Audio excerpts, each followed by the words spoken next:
Welcome. What an exciting event this is. I would ask that you stand as our 2019 graduates enter.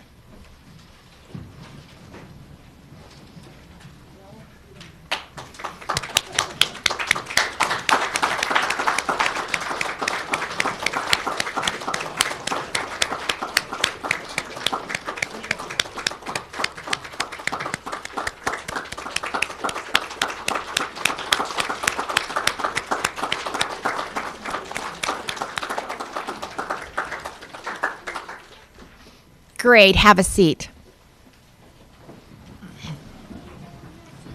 My name is Carol Schneeweiss, and I'm the Distance Education Director. And because today our graduates are in our distance program, occasionally at this graduation we also have some campus students, but today our distance students are front and center, and we're excited to do that. And so with that in mind, and because I've as the Distance Education Director, had the opportunity to shepherd this group through with both hands in their back sometimes as we come through this way. They asked me if I would moderate today. So welcome to all of you, and welcome to those who are online watching from streaming. We wish that you were here. And we know it's a long way, and so we want to make sure that we are honoring our graduates at a distance and all of your families who could not be here today. So welcome to all of you here in the room and for those who are with us online. We're going to start our ceremony today with Dr. Karen Lee Barkdahl, who is the chair of our program, and she will officially welcome you. Hi everybody, welcome. It's so great to see you. We know that our distance students have a long road and a hard one, and we get to know you all so well. You get to know us, and this day is so meaningful because we actually get to know our distance students, which the bulk of you, or all of you, are distance students.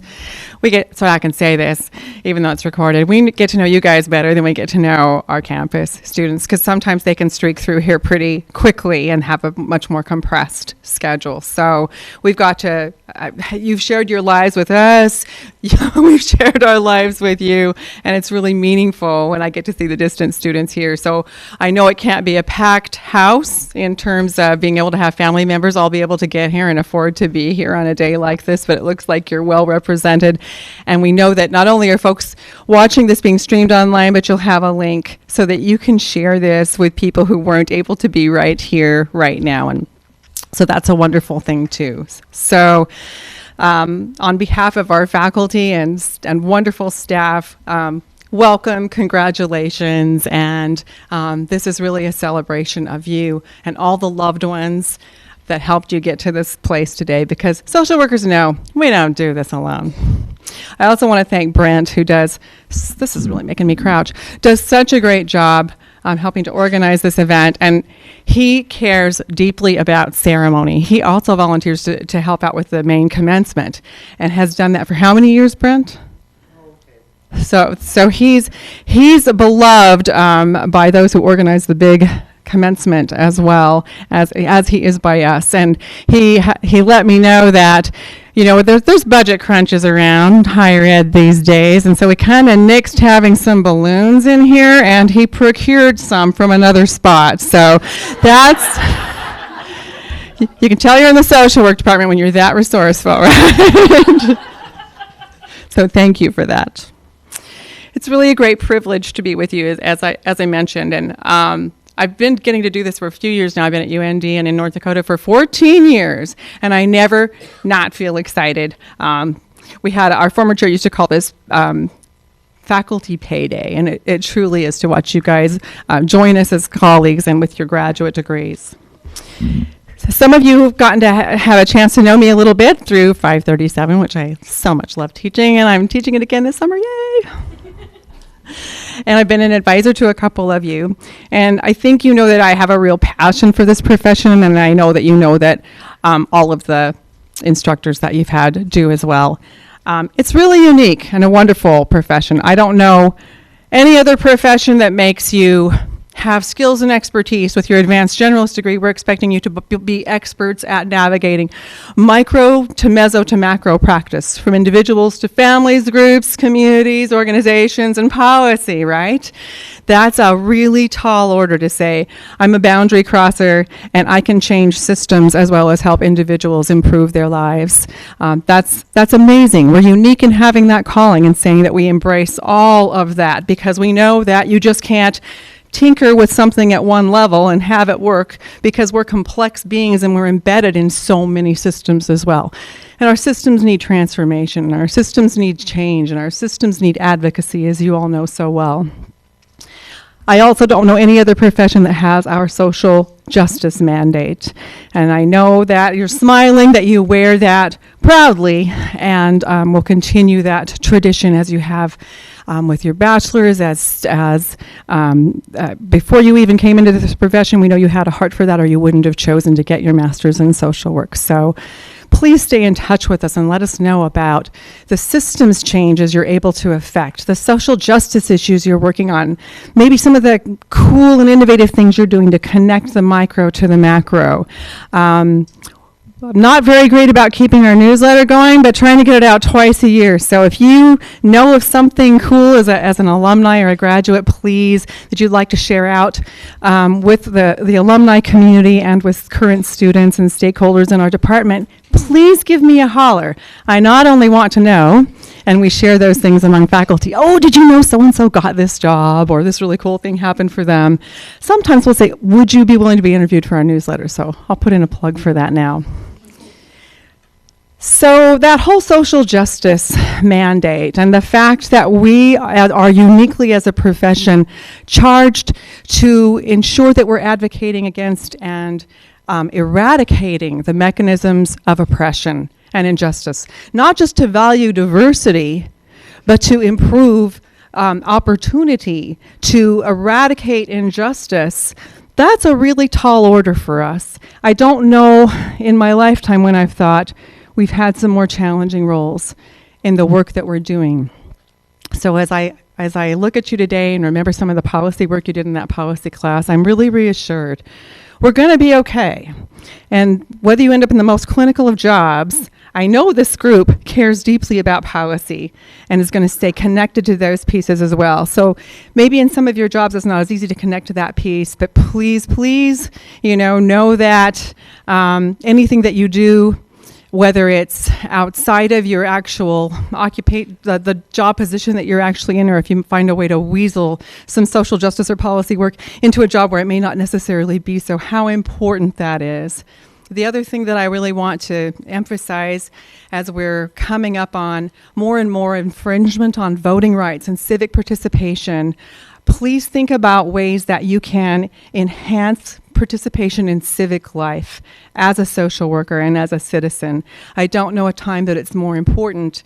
We talk about empowerment, and I don't know of a deeper level empowerment than figuring out how we can help people exercise their rights as citizens and be enfranchised. So I'm seeing social work more and more explicitly embracing voting rights and voter participation and civic engagement as part of that policy and justice work. And I hope you'll start hearing more and more about the things we're doing. We're going to adopt some of these initiatives, is my hope, too, with student clubs coming up this year, and have some faculty kind of excited about that. So that needs to be part and parcel of what we do if we're going to achieve a more just and fair society. So I'll close by saying you have my heartfelt congratulations on a job well done. You're ready to join us as colleagues and to represent us well in your agencies and in our communities. Please maintain strong identities as social workers and change agents wherever you go. I'm really big on that. People ask me what I do. I say I'm a social worker and I teach, and I'm a professor. I'm a social worker first. So I'm trying to put in a plug for you all, maintaining that strong identity as your first professional identity wherever you go. You have our confidence. You will dedicate yourselves not only to fixing problems, but to building that more just, humane, and compassionate world. Congratulations on achieving this milestone today. I can't wait to hear what you're up to next.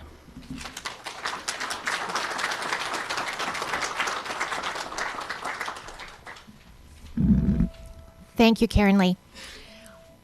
I think that we would be remiss if we didn't also acknowledge every one of you in this room who have supported this front row. You have been there through the tears, through the, oh my God, I got it done, through the, oh, she's making me do it again, through the, I thought I did that assignment really well and I have to redo it. And so through the campus visit, would you take care of my children? Would you help me pay for this? We know that all of you in some way or shape have really had their backs, and that it's been a long 2 or 3 years for you as well. Because some of you may not know that part of this group has been with us for 2 years because they entered when they already had a bachelor's degree in social work. And there's a substantial group here who have been with us for 3 years because they came in with a degree in another field, so psychology, sociology, teaching. And so they had to do some of that foundational social work practice. So I think that there's probably more of those foundation students here today, but there's certainly a good mix. So we know that for 2 to 3 years, you guys have had your hands back there supporting them and being there for them. So graduates, let's give them a hand.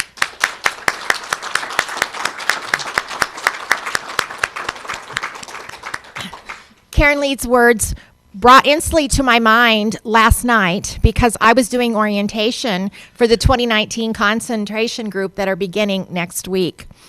And we met a passel of babies, all those kids who are curious about what their parents are doing and what are you doing, and they needed to be introduced or they needed to wave. We met several dogs. We met a few cats. And so when Karen Lee says we get to know you, she's serious.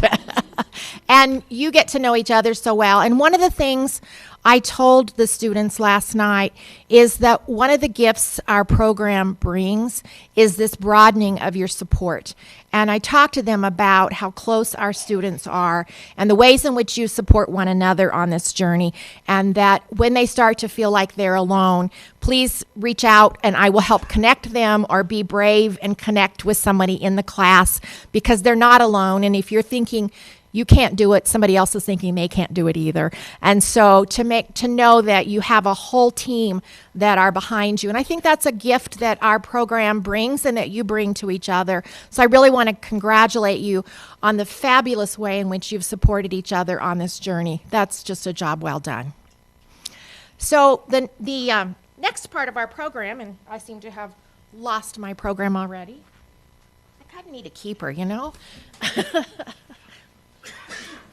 Mine has all the things checked off on it, so let's see if this is mine. Oh, it is mine. So the very next thing on our program is I'm going to introduce to you Vince Lindgren, who will be representing the faculty, and a small talk to you.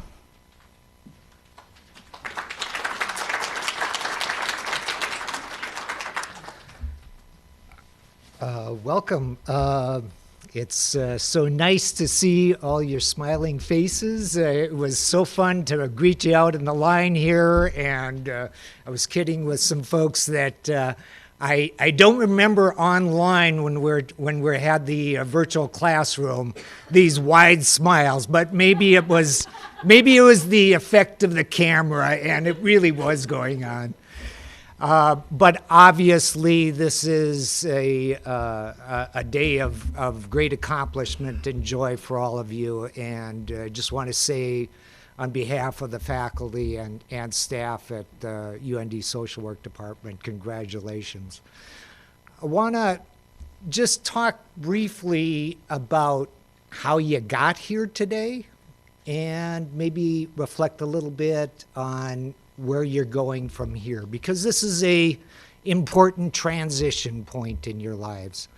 And so just want to talk a little bit about that and reflect a bit on that.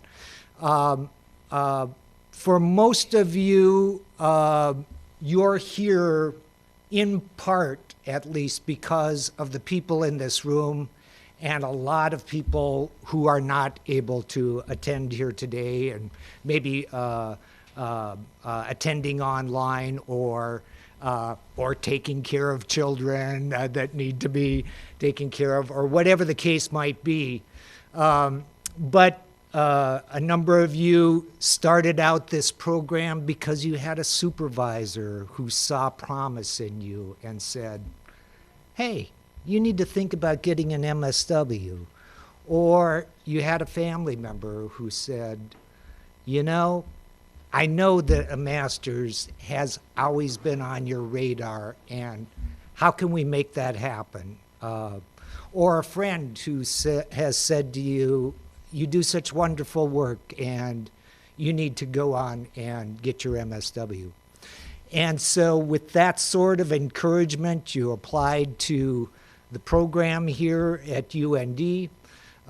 Once you got here, for a lot of you, this whole idea of being in a virtual classroom and, you know, and how's this going to work and what's the voice delay going to be and am I going to look silly on camera, all those sort of things were going through your mind.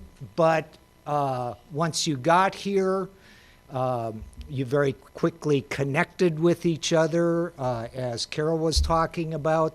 The support from your cohort was just tremendous, with helping each other, reminding about, you know, Lindgren, he's got these funny little quizzes that got to be done every week, you know, so remember to do those, to log in and get those done, or whatever the case might be, and supporting each other through, and laughing and crying with each other through weddings on the one hand, divorces on the other, wonderful births and additions to families, and the grieving of death in families or major illnesses, things of that nature.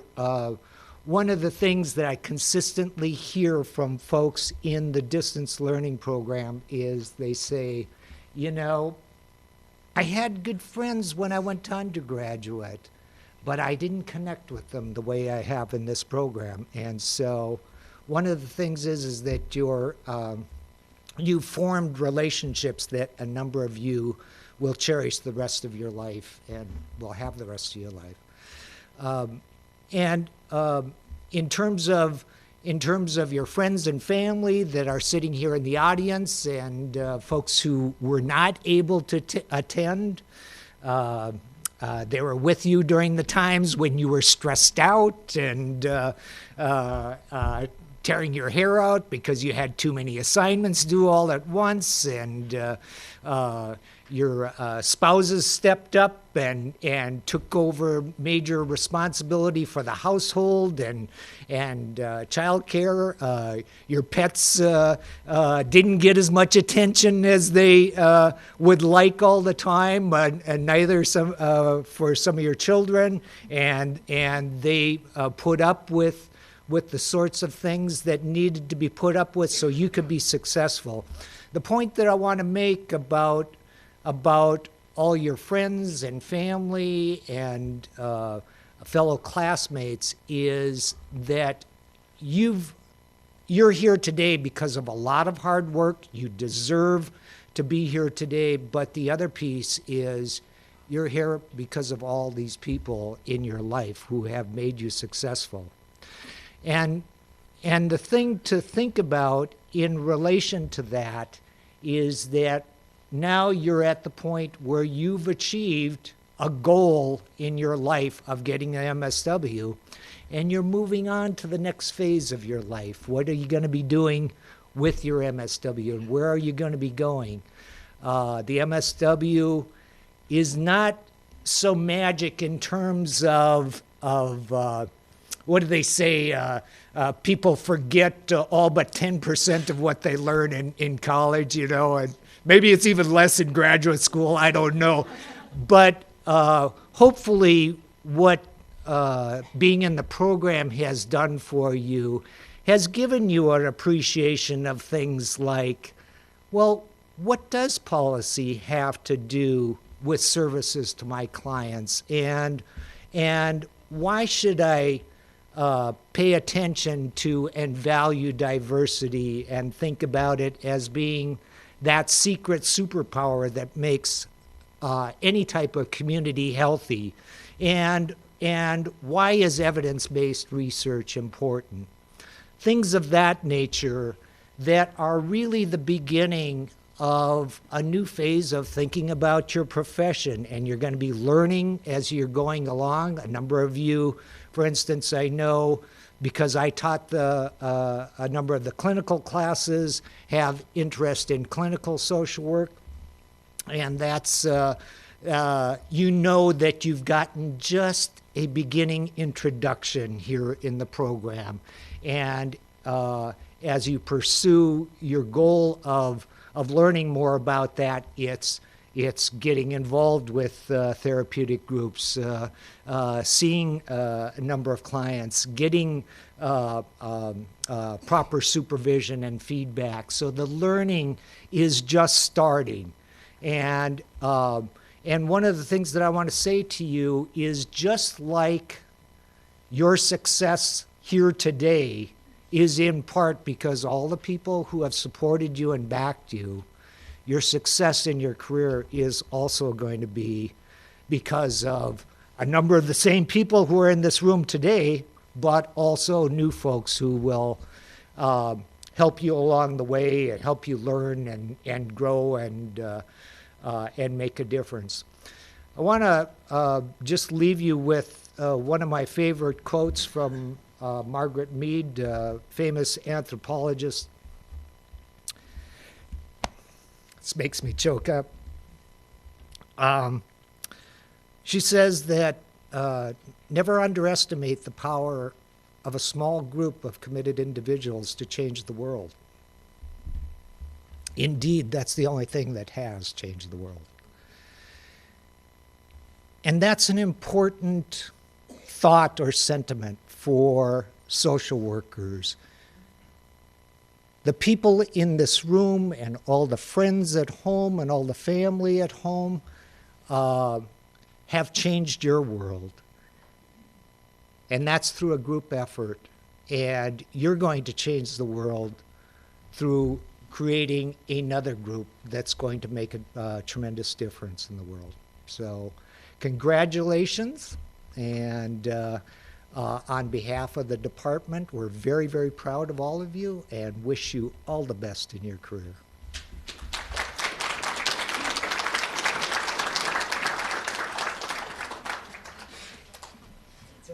Thank you, Vince. It's dangerous for them to give me this microphone because I keep thinking of other things like, oh, do they know this? I know they do, but did I say it out loud to them? So I was just, when Vince was talking, I was remembering a practice behavior that we've had in our learning plans before about, can the student demonstrate capacity for sustainable change? We've had field instructors who said, they're students, they can't make change. Well, let me just tell you, our students, all of you, so many times I've seen you either in your foundation placement, your concentration placement, or your employment, because of what you've learned in class, make substantial, sustainable changes in organizations. And I know that, as Vince said, you're going to go out there and keep doing that. And see, it just gave me goosebumps. So I just thought, okay, Carol, just say it out loud. But I know that that is who you are, and I'm excited about that. So our next speaker is representative of your cohort, and we're going to ask, you've asked Julia to come up, Julie DeGroot, to come up and speak to you.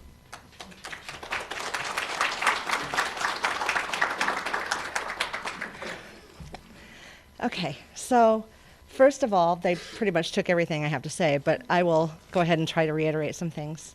I'd like to welcome faculty, administration, family members, friends, and graduates. I would like to take a moment to thank each of you for your contributions in helping your loved ones and students during our college career. For it is because of each of you that we stand here today. Many hours have been spent reading, typing, correcting, retyping, correcting, retyping. You get the point? I was always told getting your master's degree involved blood, sweat, and tears. They were not kidding. During these times, we relied on all of you to fill in where we were not able to, be it housework, thank you, my husband David, helping kids, running kids, taking care of kids, helping with computers, thank you to my son Hayden, covering while we missed important events, and supporting us all the way. Faculty, you kept us on the path. We may be from all over, but you brought us together as a cohort. We have diverse backgrounds, but we became a family. We learned the tools necessary to become amazing social workers. I looked up the definition for social work. Okay, I Googled it. It says, social work is work carried out by trained professionals with the aim of alleviating the conditions of those in need of help or welfare. As professionals, that's us now, by the way, we are responsible to remember a client is not just the person, but the pie, person and environment. Had to throw that in, sorry. So we look at the bigger picture. We assist the whole person. We are all human. Social workers are no different than the clients we serve. During our time at UND, everyone worked hard and valued the education provided to them by this university. We did a lot of difficult self-reflection and bared our souls to our cohorts. Classes were filled with laughter, tears, and frustrations at times. We championed each other through class, Facebook, calls, and text. At times, it felt like it would never end. But now, here we are, on the eve of our graduation. We are all interested in different careers, but we have a common thread. We are social workers, and we will continue to learn and support others in need of assistance. I still don't know if I'm an amazing social worker. It took me a long time to believe in myself and that I can do it. I chose UND because of the social work program, but also because my dad was from North Dakota, and some of my family went to school there and graduated from here, and they still live here. I wanted to honor my dad, and I know he would be proud. My mother and sister are educators, and they inspired me to focus on teachers as I completed my independent study. We each have our own stories. I encourage all of you to take time to find out what your social worker's story is. Some of us only spent time together during the master's program, while others attended at the bachelor level together. I remember thinking I would not fit in, as my education spans 30 plus years, and I'm coming from West Central Illinois. Surely I won't have anything in common. Right away, there was a connection with some of the most amazing people I've ever met. We quickly became one big dysfunctional family. We dealt with our own skeletons, and we confronted our fears. I know I keep using the word amazing. I do know how to use a thesaurus, but amazing is what I think of each time I think of each person sitting here ready to take on the world. In closing, I would like to share one of my favorite stories. I promise it's not too long. One day, a man was walking along the beach when he noticed a boy picking up something and gently throwing it into the ocean. Approaching the boy, he asked, "What are you doing?" The child replied, "Throwing starfish back into the ocean. The surf is up and the tide is going out. If I don't throw them back, they'll die." "Son," the man said, "do you realize there are miles and miles of beach and hundreds of starfish? You can't possibly make a difference." After listening politely, the boy bent down, picked up another starfish, and threw it back into the surf. Smiling at the man, he said, "I made a difference for that one." Sometimes, as social workers, we will feel like we are not making a difference. Remember to practice self-care and to continue to grow. The world is waiting for us, and we will make a difference.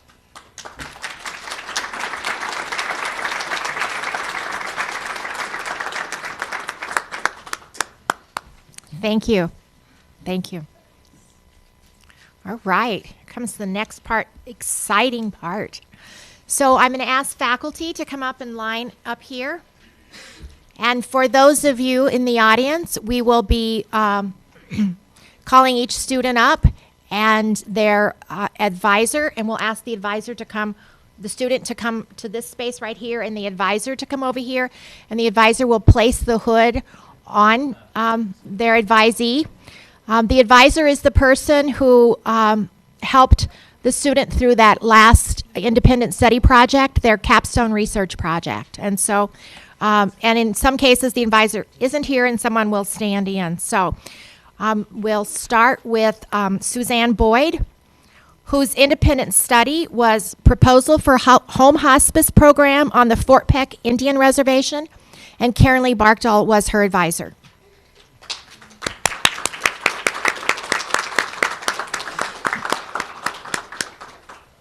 Okay, there's your photographer up there. Oh yeah, I did forget. Family, come on down.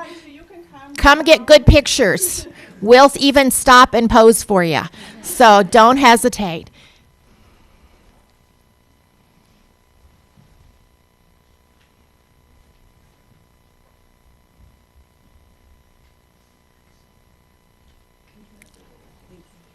And students will ask you to walk the faculty gauntlet as you. Our next candidate is Erica Borby. Her ISP was on foster parents in rural North Dakota, increasing retention efforts by using focus groups. And Brett Weber was her advisor.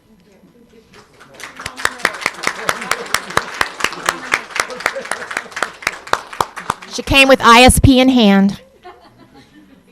Proof it's done.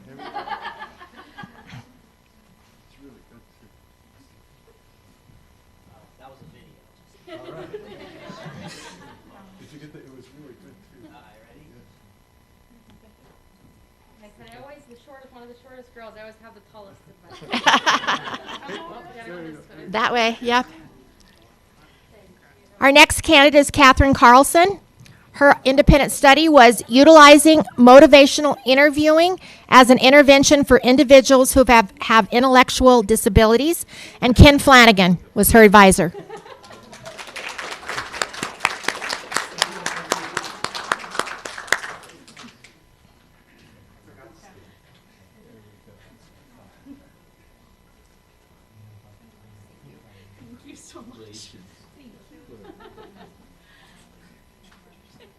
Forgot to congratulate the others. Julia DeGroot, alleviating burnout, compassion fatigue, and vicarious trauma in teachers. And I had the privilege of working with Julia on this project.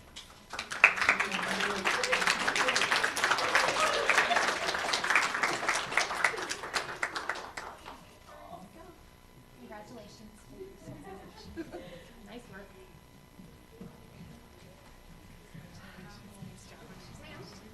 Yes. Suzanne, where are you from? Poplar, Montana. Michigan. Julia's from Illinois. Yeah. Masa, where are you? Delaware. Our next candidate is Masa Dopu, and she is from Delaware. And her independent study was implementing an evidence-based intervention approach to addressing early childhood education in Liberia, the importance of utilizing family systems, and Jackie Hofarth was her advisor.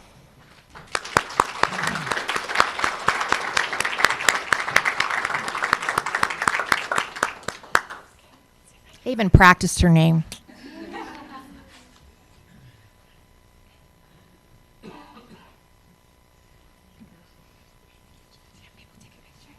Come on down.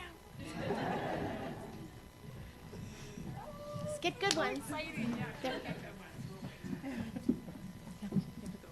Yeah, go through. Oh my gosh, look how cute she is.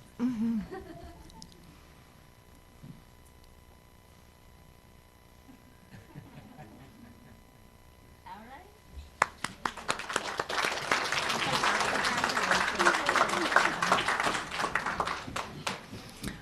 Our next graduate isn't able to be here today. Maureen Fever, she's from Winnipeg.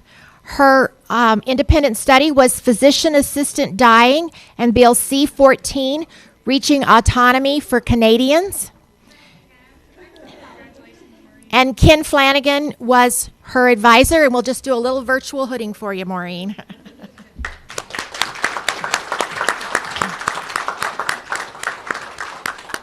Our next candidate, Tracy Gregory, was also unable to be here today, and she's from Sioux Falls. Her independent study was implementation of the Life Skills Educator Handbook, improving supports for clients of the New Start program. And Brett Weber was her advisor. Congratulations, Tracy. Amanda Hermson is our next graduate. Her project was trauma-informed childcare interventions in support of children and families who are experiencing homelessness. And I had the pleasure of working with Amanda on this.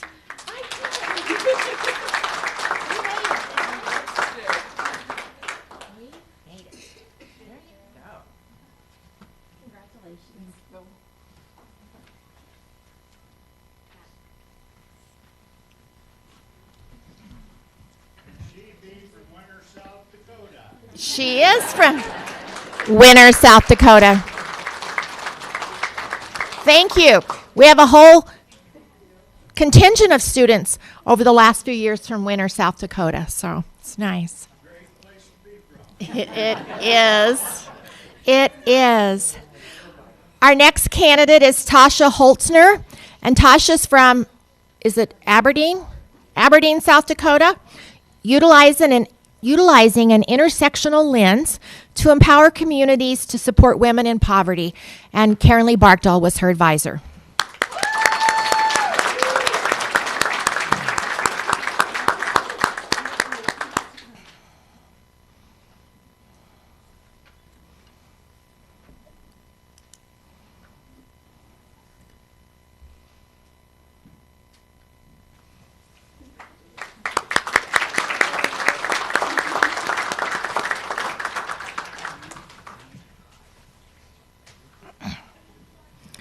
Our next graduate was unable to be here today.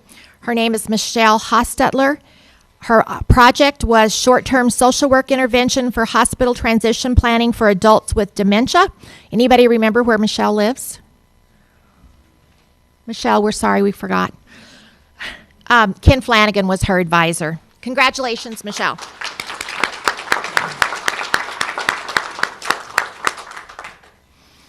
Our next candidate is also unable to be here with us today. Her name was Danette Kesner. Her independent study was the Integrated Review of Literature on Effective Interventions for Self-Neglect. Ken Flanagan was her advisor, and do we know where Danette? Virginia. So, congratulations, Danette. Welcome. Jeannie Colo Johnson is our next graduate. Her independent study was entitled The Intersections of Deafness Fund of a Knowledge and, well, let me start again. Intersections of Deafness, Fund of Knowledge and Native American Cultures, the Implications for Chemical Dependency Treatment. And Jackie Hofarth was her advisor.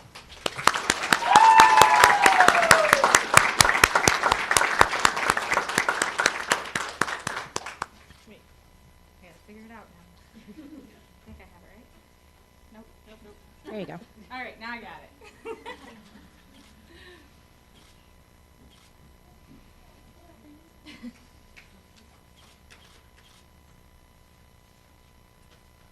Good. All right.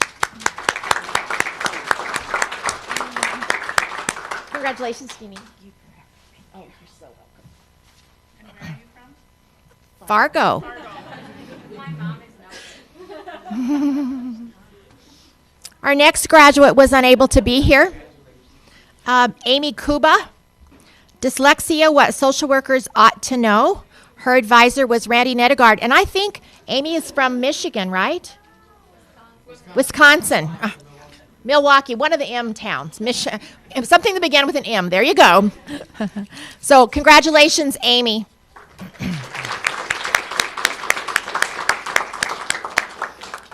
Our next graduate unable to be here is Kim Maggio. Her independent study was entitled Examining the Current and Future Practice Models of Supervised Visitation Programs in the Child Welfare System. And Stephanie Homestead was her advisor. Congratulations, Kim. Judith Malmskog is our next graduate, and she is also unable to be here. Trauma-informed care for survivors of intimate partner violence and their children in rural communities. She's in rural Minnesota, and I had the pleasure of working with her on her independent study. Nice job, Judy. Congratulations. Our next graduate is Samson McCoy, and his independent study was Why Do Men Rape and Can They Be Rehabilitated? Dr. Randy Nedegaard, who has moved on to another institution, was his advisor, and he has asked me to do the hooding for him, and I'm quite privileged to do so.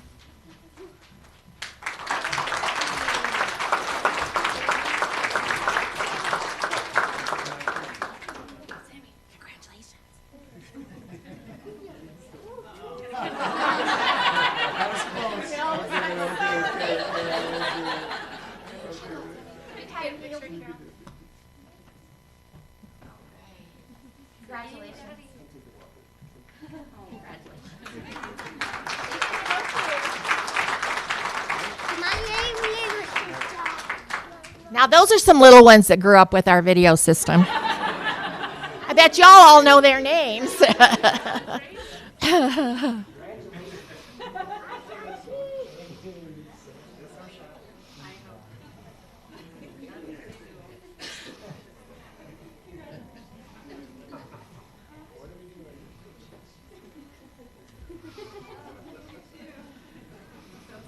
Our next graduate who was unable to be here today.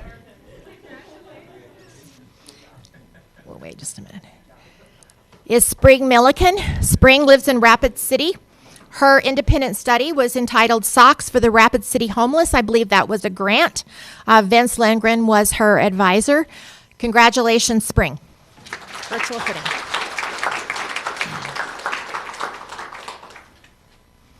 Our next graduate, Mata Peterson, is from Fergus Falls area, correct? And her independent study is Best Practice when Working with Dually Diagnosed Adolescents, Substance Use, and Mental Health. And Vince Lindgren was her advisor.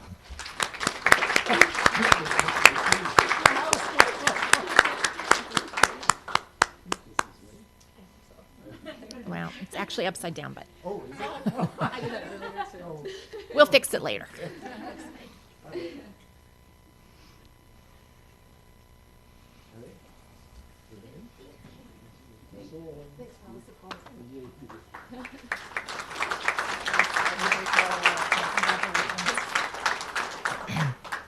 Our next graduate is also unable to be here today. Deanna Ripka. Her independent study was entitled The Proposal for Rural Women's and Children's Shelter, and Karen Lee Barkdahl was her advisor. Congratulations, Deanna.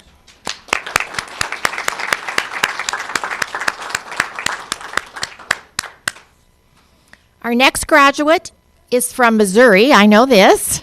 Her name is Nafisa Sofu, and her independent study was The Elephants in the Room, Mental Illness and Suicide Providing Psychiatric Care in Ghana. And Yiping Shea was her advisor. And Yiping isn't here. Who would you like to have hood you? Could I have that privilege? Thank you very much.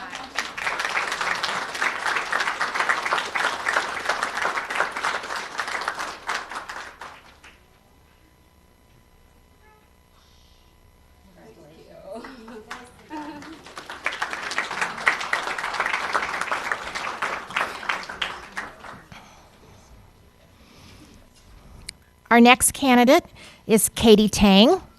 Her independent study was entitled The Implementation of the Vroom Application for Brain Development and Attachment Through the Use of a Design Team.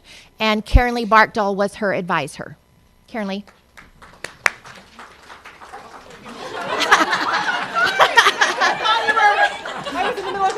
I know, I'm sorry. I'm sorry. I caught you off guard. I apologize. Well, I wasn't paying any attention. Upside down, but.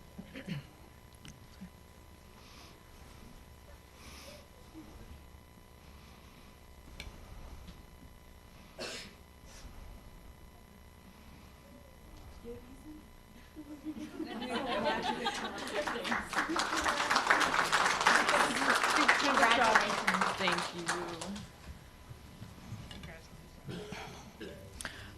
Our next candidate is from the Chicago area, Cassandra Townsell. Her independent study was on trauma-informed housing, a necessity for victims and survivors of human trafficking. And Ken Flanagan was her advisor.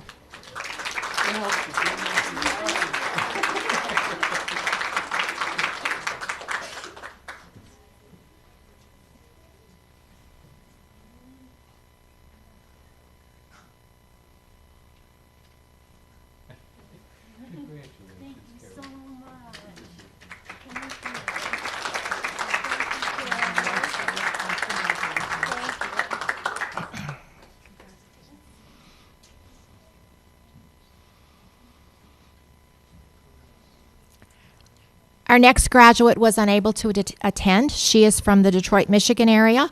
Her name is Michelle Turner. Her independent study was this treatment of shame-based post-traumatic stress disorder moral injury with veterans. And I had the pleasure of being her advisor. Congratulations, Michelle. You've been hooded.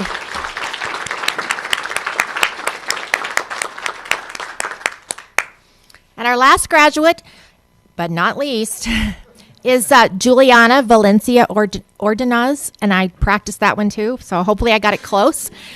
She's from Virginia, and her independent study was reflective writing, a professional tool to address vicarious trauma and practice, and Ken Flanagan was her advisor. Congratulations.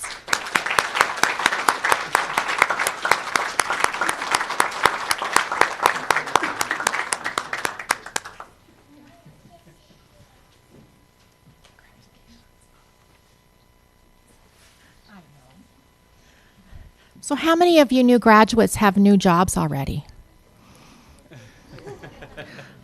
Look at this.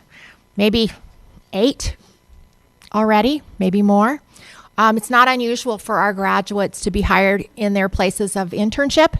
They're just such good students, and it's the best job interview you'll ever get, is that you know whether you want to keep them by then, and so it's not unusual at all. So we're very proud of what the next place for our students is in that graduation piece. So that ends our program today. What we will do next, first of all, you know you have graduation tomorrow. For those of you who are walking, I think they want you there about an hour. They probably say more than that, but probably an hour is good. A little advice. If you're going to the big ceremony, have a family discussion about where you're going to meet afterwards, because it's a bit of a madhouse. I've lost my family there more than once. So have a meeting place when you finish up. So that's a very helpful piece. I know you have celebrations. I think, Julia, how many people in your family are here? And she's got a party. She's got a party. There's so many of them in the community here. So she came all the way from Illinois, and she has Illinois, right? Yep. And the party is here. So how great is that? And I know that many of you have your own celebrations, and we're just so very proud of you, the work that you've done, and very proud to call you colleagues. Karen Lee said it, and I want to reiterate the fact that we want to hear from you. I love getting those emails. I get pictures of, I got my license today, and I get a picture of your license, or look at this new job I just got. And we really do want to know how you're doing. We also want you to know that we don't stop being a resource to you just because you graduate.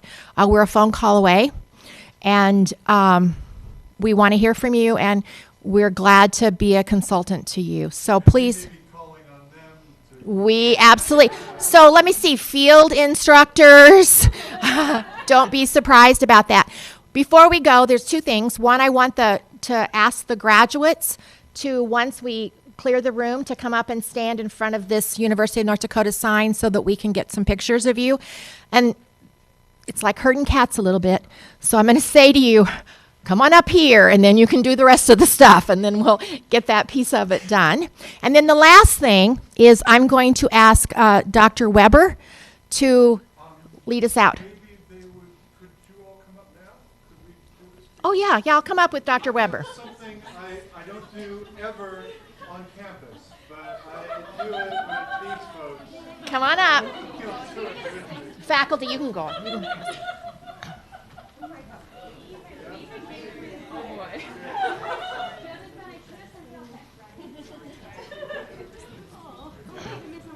You know what he's got up? Yeah, I asked him to do it. You think we can do this? Do you remember? Do you just remember Pi, or do we? Do you remember? Okay. Should I do the? I'll say what it is when you sing. I'm so glad we had this time.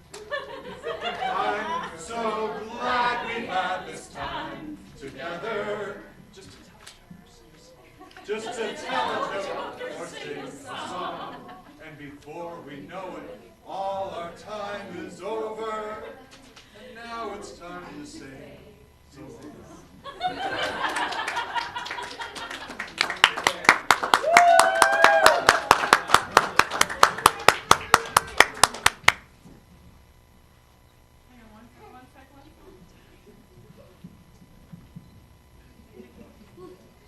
This is going to be the best picture.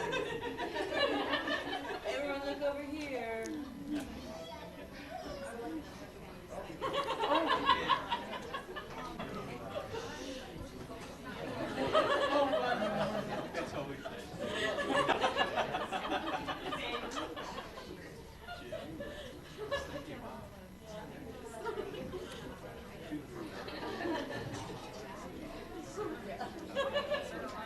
So while they're doing that, graduates, tomorrow at the ceremony, when you put your hood on, because you've already been hooded, so you will wear your hood in graduation, the pink goes at the bottom.